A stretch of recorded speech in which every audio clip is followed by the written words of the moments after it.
నమస్తే, welcome to పూరా local. నేను మీ సంపత్ కుమార్. ప్రస్తుతం దేశవ్యాప్తంగా చర్చ జరుగుతుందంతా కూడా ఈ 5 రాష్ట్రాలలో జరిగినటువంటి ఎన్నికలు, వాటి యొక్క ఫలితాల గురించి. ముఖ్యంగా 5 రాష్ట్రాలు అంటే అస్సాం, పశ్చిమ బెంగాల్, తమిళనాడు, కేరళం, కేంద్రపాలిత ప్రాంతమైనటువంటి పుదుచ్చేరి. ఈ 5 రాష్ట్రాల్లో ఎన్నికలు జరిగాయి.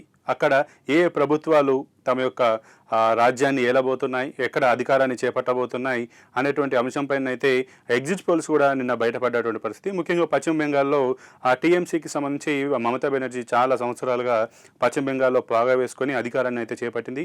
ఈసారి అక్కడ ఎటువంటి ఫలితాలు రాబోతున్నాయి, ఎందుకంటే ఈసారి బీజేపీ అక్కడ చాలా వరకు అధికారాన్ని ఖచ్చితంగా మేము తెచ్చుకొని చూపిస్తామంటూ కూడా ప్రణాళికలు సిద్ధం చేసి ఆ రకంగా వారు ప్రచారం చేయడం, దానికి సంబంధించిన స్ట్రాటజీని ఫాలో అవ్వడం అయితే చేస్తూ వస్తున్నారు. మరి వచ్చేటువంటి రిజల్ట్స్లో ఎటువంటి ప్రభావం చూపుతుంది? బీజేపీ అధికారంలోకి వస్తుందా లేదా టీఎంసీ మమతా బెనర్జీకి సంబంధించి టీఎంసీ అధికారంలోకి వస్తుందా అనేది మొత్తం ప్రజల్లో ఒక ఉత్కంఠ వాతావరణం అయితే నెలకొంది. ఈ నేపథ్యంలో వచ్చినటువంటి ఎగ్జిట్ పోల్స్ ఎటువంటి రిజల్ట్స్ని చూపిస్తున్నాయి? బీజేపీకి అనుకూలంగా ఉన్నాయా, లేదంటే టీఎంసీకి అనుకూలంగా ఉన్నాయా, లేదంటే కాంగ్రెస్కి అనుకూలంగా ఉన్నాయా అనేది మనమైతే చూద్దాం. అందుకు సంబంధించి ఆయా సంస్థలు ఈ యొక్క ఎగ్జిట్ పోల్స్ని అయితే నిర్వహించాయి. వాటి ఫలితాలు ఏ రకంగా ఉన్నాయి, ఏ సంస్థ రిలీజ్ చేసినటువంటి ఆ యొక్క సర్వే రిపోర్ట్స్లో ఏ పార్టీకి అనుకూలంగా ఉన్నాయనేది మనమైతే ఇప్పుడైతే చూద్దాం. ఇక ఏదైతే ఎస్ఏఎస్ గ్రూప్కి సంబంధించినటువంటి సంస్థ తమ యొక్క సర్వే రిపోర్ట్ని అయితే బయటపెట్టినట్టుగా తెలిసింది. మొత్తంగా పశ్చిమ బెంగాల్లో 294 అసెంబ్లీ స్థానాలు అయితే, శాసనసభ స్థానాలు అయితే ఉన్నాయి. ఈ 294 స్థానాలకు గాను టీఎంసీకి 170 నుంచి 190 సీట్లు వస్తాయని ఎస్ఏఎస్ గ్రూప్ సంస్థ నిర్వహించినటువంటి ఆ సర్వేలను అయితే వెల్లడింది. ఇక అలాగే బీజేపీకి అయితే 120 నుంచి 130 సీట్లు వస్తాయని ఈ సంస్థనైతే తమ ఒక రిపోర్ట్లో వెల్లడించింది. అలాగే లెఫ్ట్ పార్టీస్ ఒకటి కూడా సీటు దక్కించుకోవని, అలాగే ఇతరులు 2 నుంచి 11 సీట్లు దక్కించుకుంటారని ఈ యొక్క ఎస్ఏఎస్ గ్రూప్ సంస్థనైతే తమ యొక్క రిపోర్ట్లోనైతే వెల్లడించినట్టుగా తెలుస్తుంది. ఇక చాణక్య స్ట్రాటజీస్ కూడా, ఏదైతే చాణక్య స్ట్రాటజీస్ సర్వే సంస్థ ఏదైతే ఉందో అది 294 స్థానాలకు సంబంధించి తన యొక్క సర్వే రిపోర్ట్ని అయితే వెల్లడించింది. టీఎంసీకి 130 నుంచి 140 స్థానాలు వస్తాయని ఈ సర్వేని అయితే వెల్లడించింది.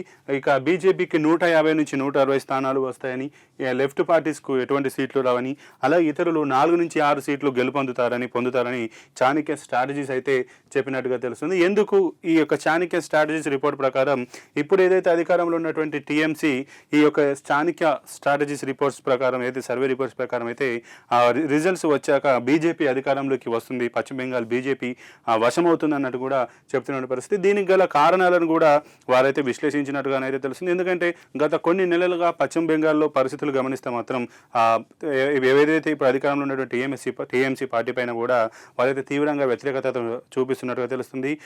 ముఖ్యంగా అయితే బంగ్లాదేశ్కి సంబంధించి రోహింగ్యాలు అక్రమ చొరబాటుదారులు వచ్చి ఇందులో పశ్చిమ బెంగాల్లో ఉండడం, అలాగే ఏదైతే ఇప్పుడు ఎస్ఐఆర్కి సంబంధించి ఏదైతే ఓటర్ల ఏరువేత జరిగిందో దాంట్లో పెద్ద ఎత్తున అక్రమ రోహింగ్యాలకు సంబంధించిన ఓట్లను కూడా ఏరువేయడం, అలాగే మొన్న రీసెంట్గా ఒక 7 జడ్జిలను కూడా నిర్బంధించినట్టు ఘటనలు, అలాగే ఒక హిందూ సామాజిక వర్గానికి చెందిన వారిపైన దాడి కూడా పెరిగినటువంటి అనేక అంశాలు కలిసి ఈ బంగ్లాదేశ్లో మమతా బెనర్జీ పార్టీకి, మమతా బెనర్జీ సర్కార్ పైన తీవ్ర వ్యతిరేకతను తీసుకొచ్చాయి. ఇక దాన్ని యూజ్ చేస్తూ బీజేపీ కూడా తన యొక్క టాక్టిక్స్ని, తన యొక్క స్ట్రాటజీని బయటపెట్టి ఒక పశ్చిమ బెంగాల్లో విస్తృతంగానైతే తన యొక్క ప్రచారాన్ని నిర్వహించి గెలుపొందేటువంటి ప్రయత్నం అయితే చేస్తున్నట్టు తెలుస్తుంది. ఏదేమైనా ఇది చాణక్య స్ట్రాటజీస్ వారైతే బీజేపీ అక్కడ 150 నుంచి 160 స్థానాలు పొంది అధికారాన్ని చేపడతారని ఒక ఎగ్జిట్ పోల్స్ని అయితే వారైతే చెప్పినట్టుగా తెలుస్తుంది. ఇక పీమార్క్ సంస్థ వారు కూడా ఈ యొక్క 294 స్థానాలకు సంబంధించి తమ యొక్క సర్వే రిపోర్ట్ని అయితే వెల్లడించినట్టుగా తెలుస్తుంది. టీఎంసీకి 118 నుంచి 138 సీట్లు వస్తాయని, అలాగే బీజేపీకి 150 నుంచి 175 పైన వస్తాయని, ఇతరులకు 2 నుంచి 6 సీట్లు వస్తాయని కూడా సేమ్ పీమార్క్ సంస్థ కూడా సేమ్ చాణక్య స్ట్రాటజీస్ మాదిరిగానే బీజేపీ అక్కడ అధికారం చేపట్టబోతోంది అని కూడా ఈ యొక్క ఎగ్జిట్ పోల్స్ రిపోర్ట్ని అయితే వెల్లడించినట్టుగా తెలుస్తుంది. ఇంకా అలాగే జేబీసీ సంస్థ తమ యొక్క సర్వే రిపోర్ట్ని అయితే బయటపెట్టింది. టీఎంసీ 131 నుంచి 152 స్థానాలు చేపడుతుందని, అలాగే బీజేపీ 138 నుంచి 159 స్థానాలు కైవసం చేసుకుంటుందని, ఇతరులు 2 స్థానాల వరకు కైవసం చేసుకుంటారని చెప్పింది. ఇక ఈ జేబీసీ సంస్థ రిపోర్ట్ ప్రకారం అయితే టీఎంసీ అండ్ బీజేపీ మధ్య పూర్తిగా 50-50 ఛాన్స్ ఉన్నాయని, ఈ రెండిట్లో ఏదో ఒకటి అధికారం చేపట్టబోతుందని, ఎక్కువగా మెజార్టీగా బీజేపీకే స్వల్ప తేడాతో బీజేపీ అధికారం అధికారంలోకి వస్తుందని కూడా ఈ యొక్క జేవీసీ అయితే తన యొక్క రిపోర్ట్లో వెల్లడించినట్టుగా తెలుస్తుంది. ఇక మ్యాట్రైజ్ అనే సంస్థ కూడా తన యొక్క రిపోర్ట్ని అయితే వెల్లడించింది.